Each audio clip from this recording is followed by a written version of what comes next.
Right. This is take two. First podcast I did, I recorded in the audio. I didn't record the video. So then I did a separate video one without the audio. They're not going to match up at all. And then I got the last couple, I think, right. And now I've got this one, which I started the video and I didn't start the audio. So I just started it over. But anyway, yeah, I'm figuring it out. But anyway, Hippy Coyote here, Coyote Radio TV show. This is the May Day show, May 1st, 2021. And I sketched out these podcasts a couple of years ago when I was homeless, and so I'm kind of like anxious to kind of get through these and get them done because they were good ideas, and it's not like I have a lot of new ideas other than the fact well, anyway, I do. I got all kinds of new stuff, and I feel like, okay, let's just blast through a lot of these things. A lot of these things have all kinds of neat things. In fact, I had all kinds of acting and roles put in here, which I'm not going to do now, especially since I'm doing the visual. But I was really having fun with them. But then I sampled them. I shared them with my friends, and everybody said, "Oh, it's okay." I couldn't get any enthusiasm, so. It's hard to work really hard and create stuff for people who don't really care, kind of like my family. But anyway, let's just blast on with this. I'll make it short. The video will be shorter than this one. I'll put a bunch of songs and stuff on the audio, which aren't going to be on this thing. So, if you see this is kind of a commercial for the actual audio podcast, where I'm going to put songs on the beginning and ending and stuff, and maybe even background music. Who knows what I'll do? But for the live one, this is kind of the live visual while I'm recording the audio. Here we go. I'm going to do a poem for you, and this is an upsetting poem. When I read this, when I originally wrote it, it was kind of like I wrote it. Well, I was living at the North Hollywood homeless shelter in North Hollywood, obviously, and I would park about a block away from the shelter because I didn't want any people from the shelter breaking into my car and stealing what little stuff I had. And plus, that's where my cat lived. So my cat was living in the car, and then I'd sleep in the homeless shelter. That way I could get some free meals, and I had a roof over my head, but it wasn't really that much better of a deal sleeping in my car. But I thought it was going to help me get my Section 8 home faster. So I was staying in there because I was told if you stay in there, you'll get out. But I was there an entire year. And it didn't have anything to do with me getting out. And it was really, I got ripped off bad. I mean, I was burnt. I mean, they were keeping me there on purpose because they were making like $200 a day to keep me there. They were making like an amazing amount of money. Serious, amazing amount of money to keep me there with all these subsidies they were getting and really ripping off the system.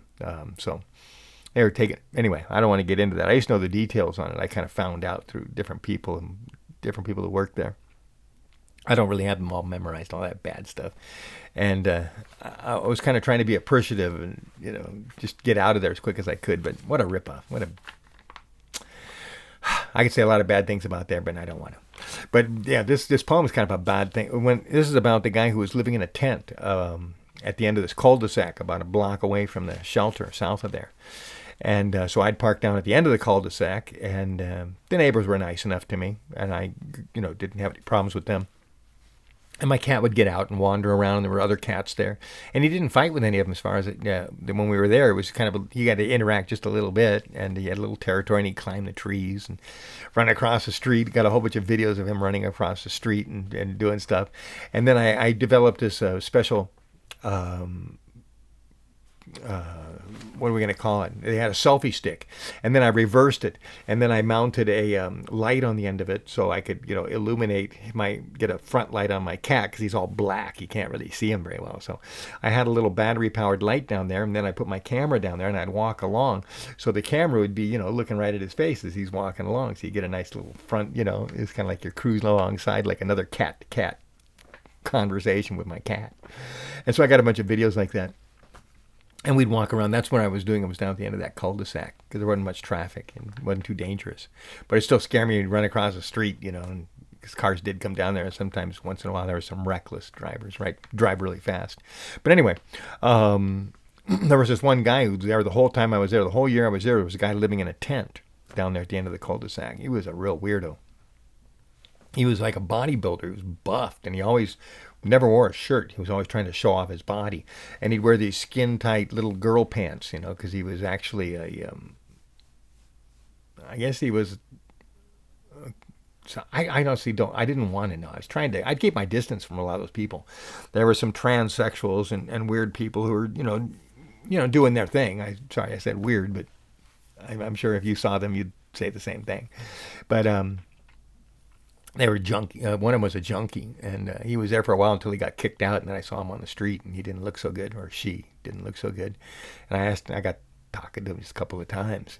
He was trying to tell me that being a junkie, he was doing heroin, and he was trying to convince me that heroin was an okay thing because it was all natural. It was vegan or something. Because he was doing heroin, and it was a plant, and he was actually trying to. I don't know how he convinced himself, but it was a natural high, being a junkie. Wow, I never heard that before. But he always dressed in female clothes, and he walked with this stick. He had this stick with feathers all over it, so he kind of looked like an Indian shaman dressed in women's clothes with lipstick, and he'd wear like a fishnet. So fortunately, he shaved his legs, so he didn't see hair sticking through the fishnet, but he shaved his legs and wore fishnet stockings. And yeah, he was in the shelter there for a while. I never really got to talk with him. He was just a little too on the outside for me to get along with. And some of them were kind of aggressive, even though he was like that. Which is the case of this guy. In fact, this guy, 'cause I heard him arguing with. There's a girl who was a prostitute who would also set up a tent there at the very end when I was leaving, and they would do tricks down there. And in the homeless world, everybody gets these government subsidies at the first of each month, just like I do. I get my retirement, my Social Security, but they would get the Social Security for being disability. So a lot of homeless people are kind of on a disability.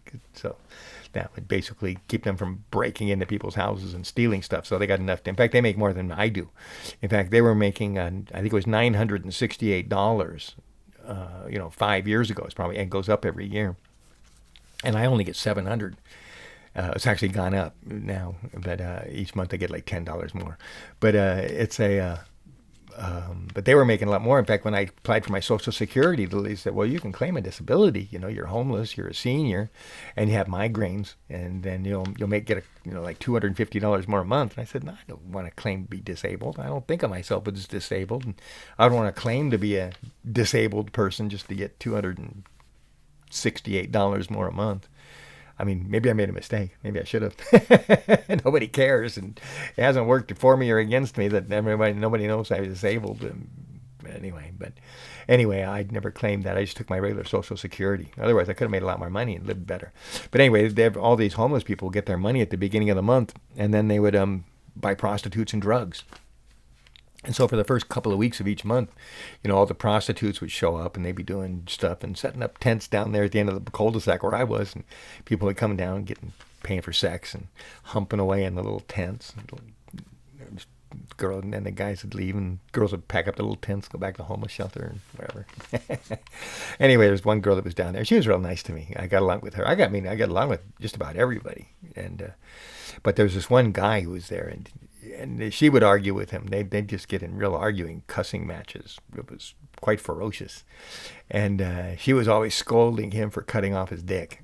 I mean, that was his thing, I guess. He literally wanted to be a girl, so he had whacked it off himself. And so that was her big thing. When she'd get really mad at him, she'd yell at him for that. He never argued with her about it. So I definitely... He made it seem it was true. I heard it from a couple other people, but anyway, like I say, he didn't disavow it when she was yelling at him about it. But anyway, he was really weird. And I didn't really have many conversations with him because he was just like really super aggressive, and he would just explode all the time. He was a meth addict. I don't think he was a junkie. He was a meth addict, because all the meth addicts, the people that I knew that were selling the meth and doing the meth, were always going down there and partying with him, and then they'd go in the tent with him. And I think when he was doing it, he was giving blowjobs for meth, and that was his big thing, because he didn't have any income. I don't know how he was making any money. Wasn't old enough to, I don't know what his thing was. I really didn't want to know. But that's all he did, was live in that tent for the whole year I was there. So he was there the whole entire time, and it was, like I said, I never had a conversation. He threatened me and came at me with a big machete one time. And And I just thought to myself, I either got to take a defensive pose and then fight back, or I can just like totally be neutral. And it worked. A couple of times he did like threaten me and attack me. I just stayed there totally neutral, and just figured I'm going to wait till the very last second. And if he really, because he would hold it, it was in a threatening position. He'd be in front of, I'm going to kill you, and I just stand there. I think, God, I'm not going to let him chase me. He was really strong and buffed. He'd do push-ups and exercises all the time, which is kind of weird too. He looked like a male bodybuilder, but he wanted to be a girl, and he had long blonde hair. And he'd walk really feminine, even with his big bodybuilder thing. It was kind of like a really weirdly balanced person.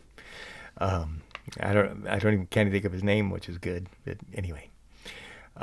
This is about him. This poem that was about him. I was reading it. I go, hold on, who's this about? And I go, oh man, it's about that guy. And it brought back all those memories. But he would post these things up, where for people to read, and he would like talk about how all people are evil and that they shouldn't make judgments on people and this and that. It was like, wow. It was like, it was just reading those hostile things where he was being hostile about people making judgments and stuff. It was very disconcerting. Very upsetting. He was, what an upsetting guy. Okay, so anyway, this is called Liars Are Losers. So he was basically lying to himself about everything. So anyway, okay, so like I said, I hadn't thought about him since I've been here, probably. Certain things I want to take out of my mind. So kind of glad to get a lot of this poetry out and get it done, get rid of it, because I want to move on to my new poetry. And then I got all kinds of Trump poetry I wrote in the last year. Sheesh. Well, actually, not that much, fortunately. Since I've moved here, I've been doing less poetry and doing more studies and readings. And anyway, I've been philosophy. But here we go. Liars are losers. Got a 3-pager here, which means it's probably about 3 minutes, about a page a minute. Here we go. Liars are losers. Liars are losers, and losers are liars. Otherwise, they would improve. Those who defy judgment and deny their begrudgment are emphatic that they cannot move. It is everyone else whose advice they foretell will not improve them.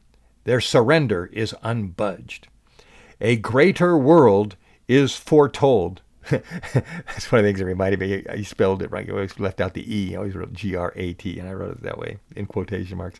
A greater world is foretold, as the female message being sold explains how you, the judger, will be judged.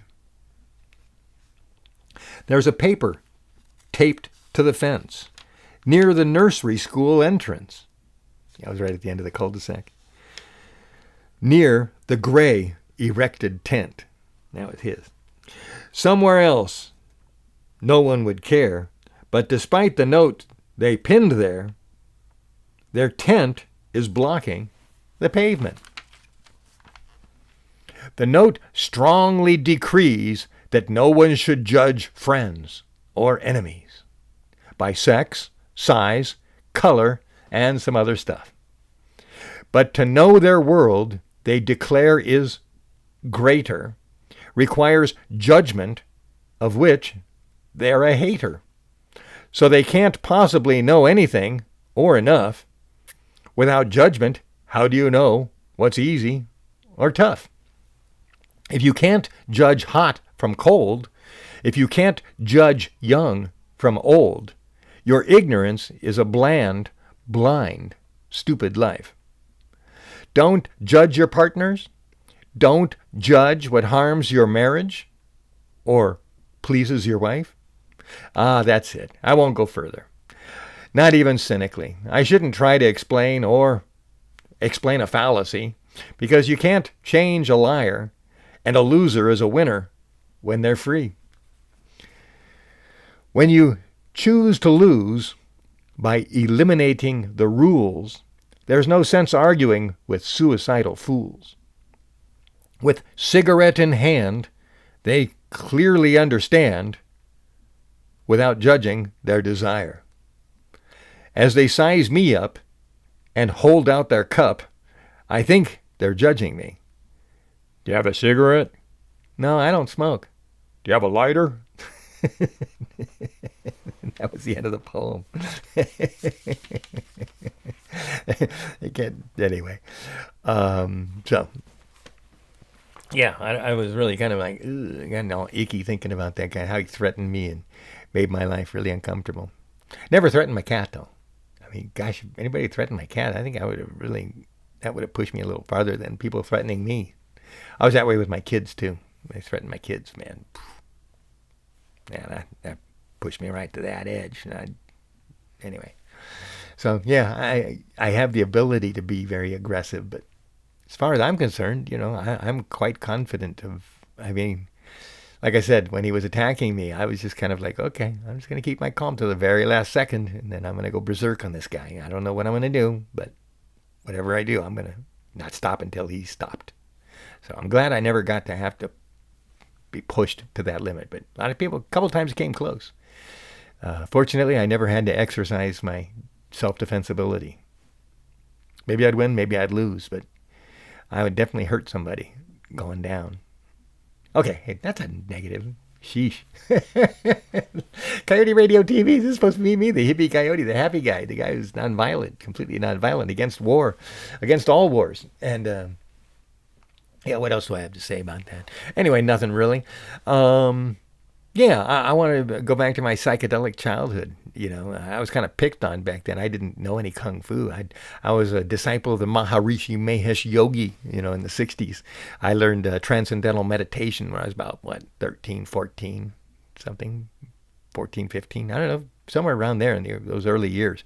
It was a summer, so whatever that summer was, maybe I could figure it out someday. And it was like a month or 2 month program, of meditating every day at the community rec center. I paid $10 or whatever, and you had to take this meditation class. And I did it. And I graduated the Maharishi Mahesh Yogi's things. I was in, and I knew the Beatles were doing it, so I was kind of a fan of the Beatles. So I felt like I was kind of like in sync, with the psychedelic movement, and plus I was doing LSD and mescaline and stuff. I was quite a part of the hippie psychedelic movement back then in the 60s. Yeah. Anyway, psychedelic hippie coyote here, the original Kung Fu cowboy. So anyway, like I said, the video here is kind of like, I guess, a promotion for the audio podcast. Go find Coyote Radio TV show, the podcast, and you'll get a whole bunch of music on there that's not on here. See you later.